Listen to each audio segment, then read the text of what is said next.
Before we begin, imagine this. You're 15 years old. You're babysitting alone in a quiet house. Everything feels normal. The child goes to bed. The house goes silent. And then, the child comes back and tells you someone is in his closet. Check. Nothing.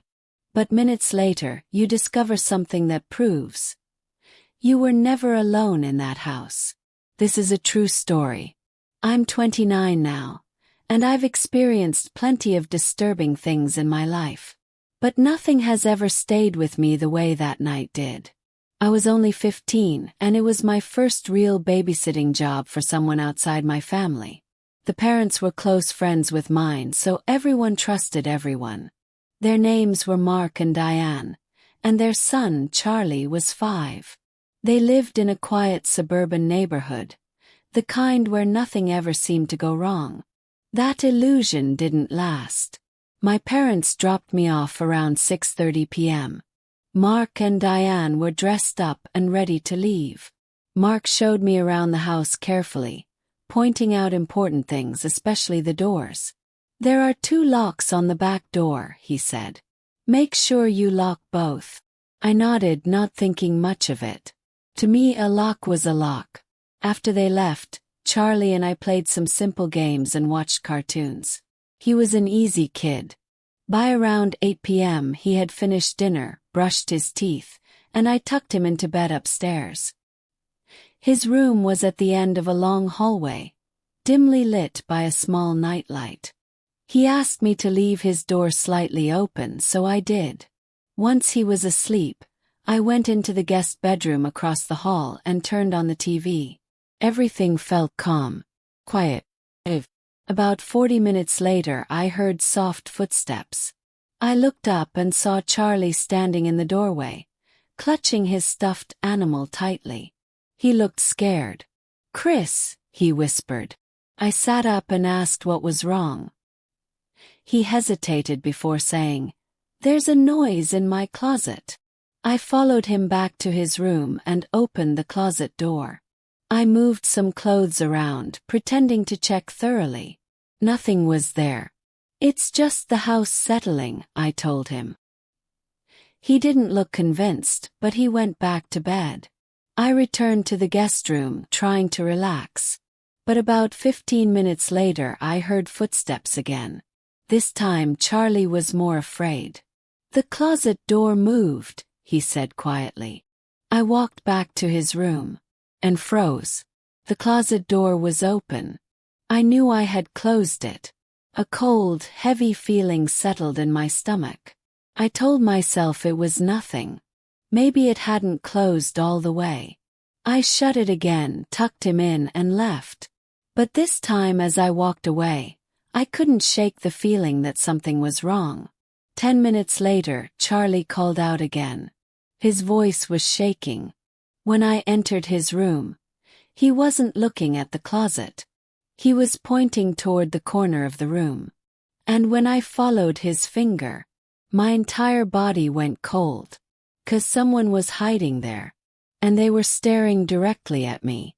In that moment, I realized something terrifying. This person hadn't just broken in. They had been inside the house the entire time. And what they did next made it clear. They were never supposed to be seen. Part 2 gets worse. For a split second, my brain refused to accept what I was seeing. At first, it didn't even look like a person. It was just a shape in the corner of Charlie's room, squeezed tightly between the wall and a tall laundry hamper. But then my eyes adjusted. I saw a shoulder, then a leg, then a face. A grown man was crouched there, hiding, completely still, watching us. His eyes were locked onto mine. My heart didn't start racing. Stop. Every instinct in my body screamed the same thing. Get Charlie out. I didn't say a word. I didn't scream. I didn't ask questions. Just moved. I grabbed Charlie with both arms and pulled him out of bed so fast he barely had time to react. He clung to me immediately. his small hands gripping my shirt as I backed toward the door. The man didn't move.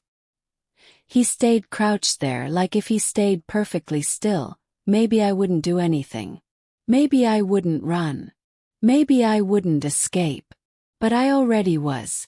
The second I reached the hallway, I turned and ran straight into the guest bedroom. I slammed the door behind me and locked it. My hands were shaking so badly I could barely turn the lock. Charlie was crying quietly against my shoulder. I grabbed my phone and dialed 911. My voice barely sounded like my own when the operator answered. "There's someone in the house," I whispered. "I'm babysitting. There's a man in the kids' room." The operator immediately asked if we were safe. "I locked the door," I said. "We're upstairs." She told me to stay on the line. Every second felt like an hour. I kept staring at the door, expecting the handle to start turning. Expecting to hear footsteps running toward us. Expecting him to try to get in. But nothing happened. Just silence. The operator kept talking to me, asking questions, trying to keep me calm. But I could barely focus. All I could think about was how long he had been there. How long he had been hiding in that room. Watching. Waiting. Then finally, after what felt like forever, I heard it. Sirens. Faint at first. Then louder. Closer. I had never felt relief like that in my life. A few minutes later, there was a knock on the door. "Chris," a voice said. "Police." I slowly unlocked the door and opened it. Two officers stood there with flashlights. They stepped inside quickly, scanning the room, then checking the hallway. They searched the entire house. Every room. Every closet. Every corner. But he was gone. The front door was open. One of the officers told me the man must have escaped while I was running upstairs. He probably slipped out quietly and disappeared into the night. Like he had never been there at all. But he had been there. And the worst part. He hadn't forced his way in. He had used the door. When Charlie's parents came home, the police asked them one question that made my stomach drop. "Are you sure all the doors were locked?" That's when I realized something horrifying. The intruder didn't break in. He walked in. Because of a mistake I didn't even realize I had made. And what that mistake was still haunts me. By the time Charlie's parents got home, their house was surrounded by police cars. Red and blue lights flashed across the walls, turning their quiet neighborhood into something unrecognizable. Mark and Diane rushed inside, their faces pale and full of panic. Diane ran straight to Charlie and pulled him into her arms, holding him tightly like she never wanted to let go. Mark turned to me. "What happened?" he asked. I tried to explain, but the words didn't come out right. My hands were still shaking. My voice felt weak. All I could tell him was the truth. There was a man in Charlie's room. The police began asking more questions. They wanted to know everything. What I saw. Where I saw him. How long he might have been there.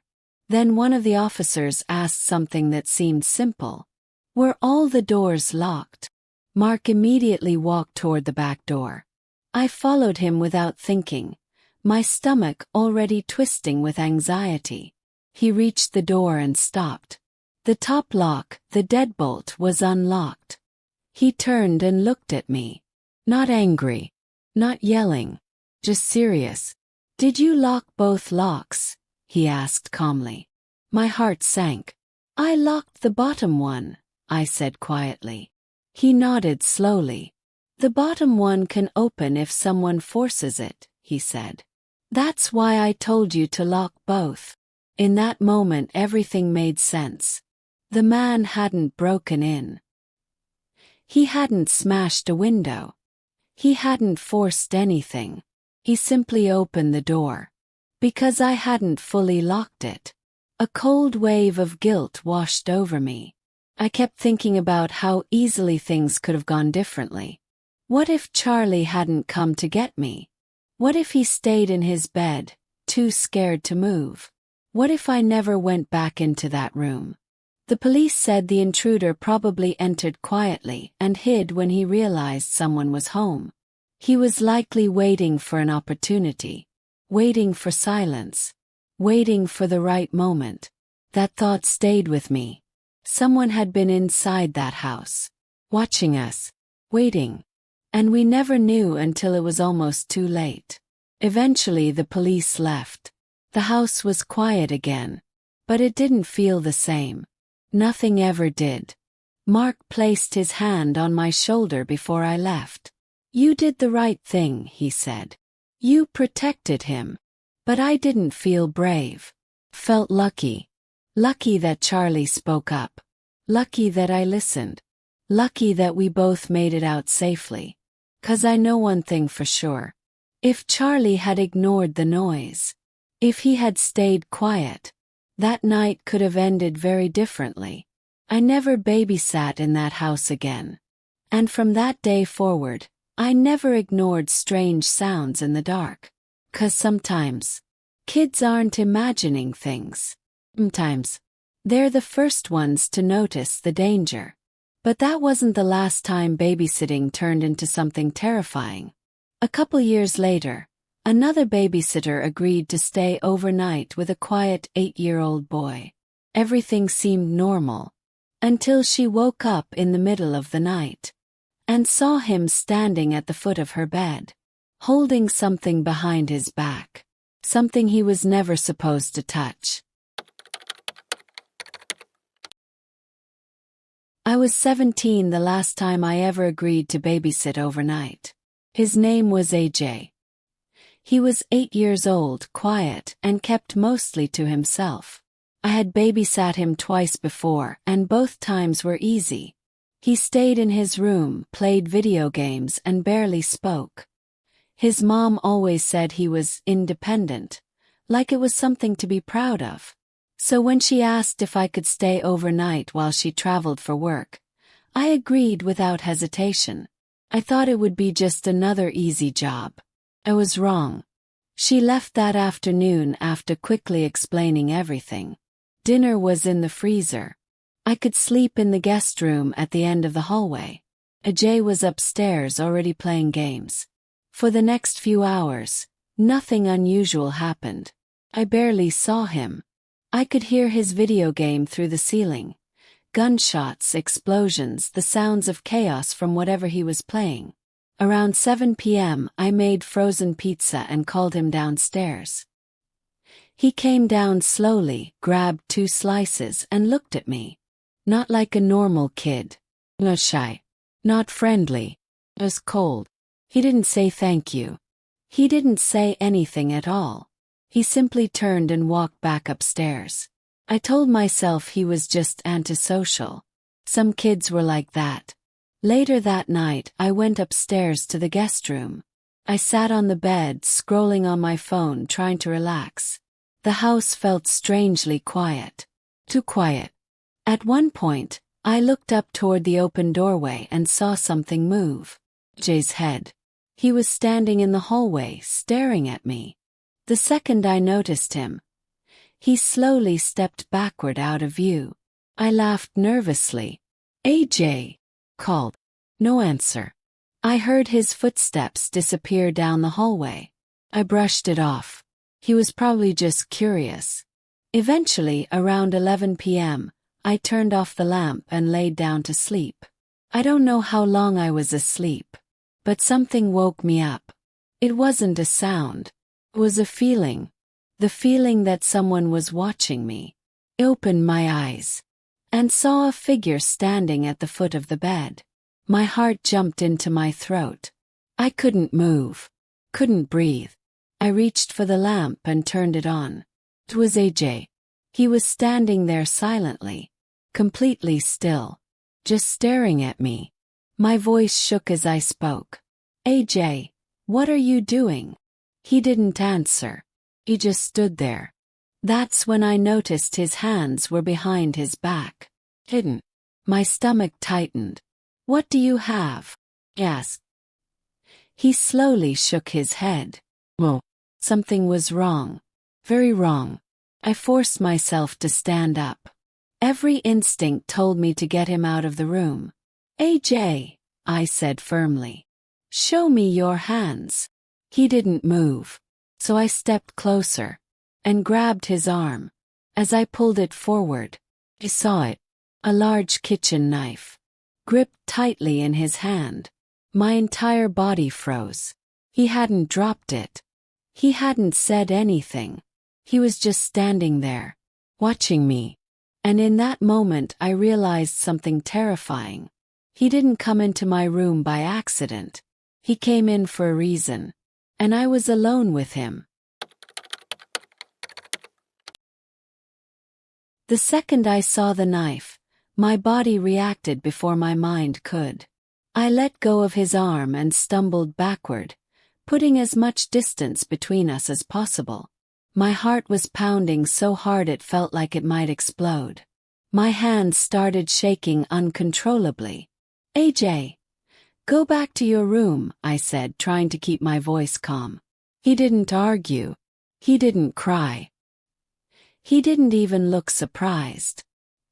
He just stared at me for another second, then turned and ran out of the room, still holding the knife. The moment he disappeared into the hallway, I rushed forward and slammed the door shut. I locked it and leaned against it, trying to breathe. My mind was racing. Why did he have a knife? What was he planning to do? Was he going to come back? Every sound outside the door made my stomach twist with fear. I grabbed my phone and called his mom immediately. My fingers were shaking so badly I almost dropped it. When she answered, I could barely speak. "AJ came into my room," I said. "He had a knife." There was silence on the other end. Not confusion. Not disbelief. Silence. Then she whispered, "Are you safe?" Her reaction made it worse. She believed me instantly. She didn't ask if I was sure. She didn't question it. She just sounded scared. "I locked myself in the guest room," I said. She apologized over and over, her voice breaking. She told me she would call AJ's father and have him come immediately. I didn't care about the money anymore. I didn't care about anything except getting out of that house. I stayed locked in that room for nearly an hour. I didn't sleep. I didn't move. I just sat there staring at the door, listening for footsteps.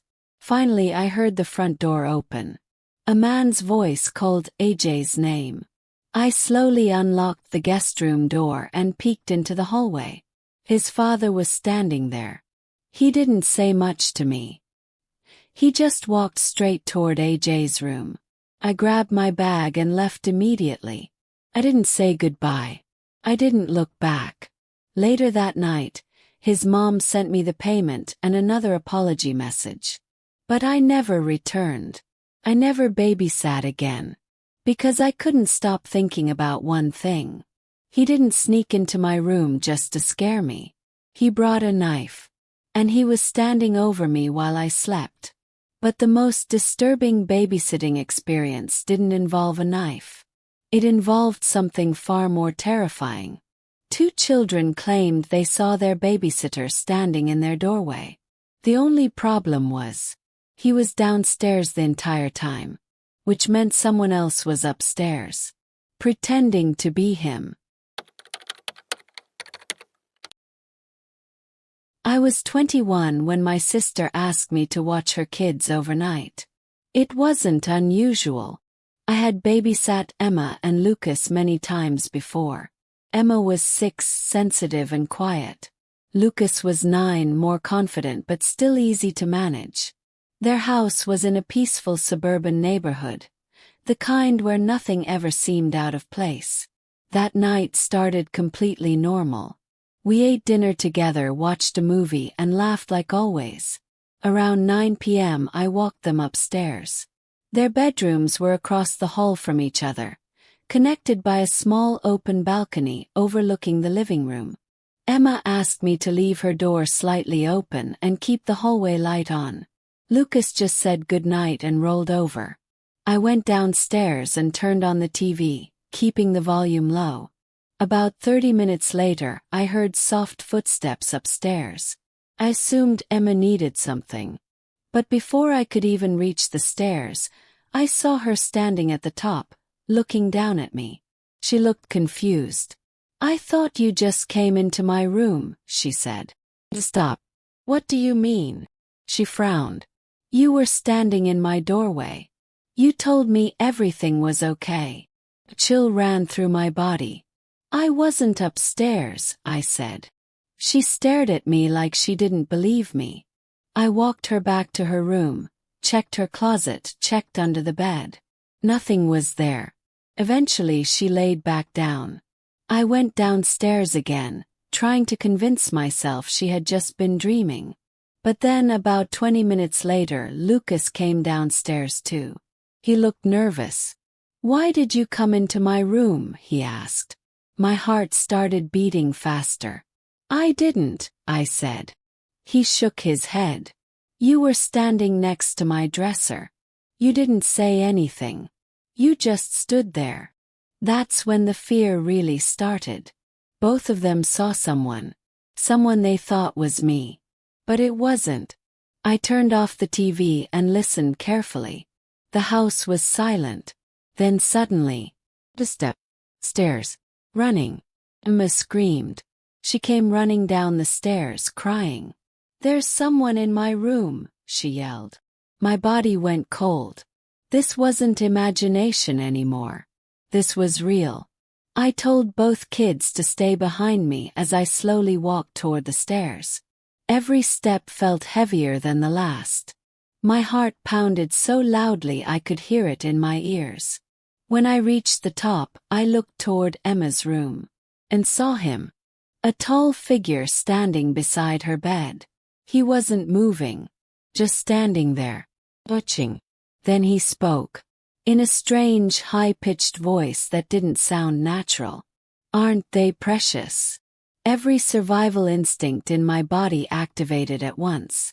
Ran. I grabbed both kids and rushed down the stairs. We didn't stop to grab shoes. We didn't stop to think. We ran straight out the front door and toward a neighbor's house with the lights on. I rang the doorbell repeatedly until someone answered. They let us in immediately. Called 911.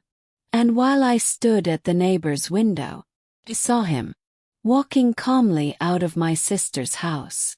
Not running, not panicking, just walking, like he had never been caught. He disappeared into the darkness before the police arrived.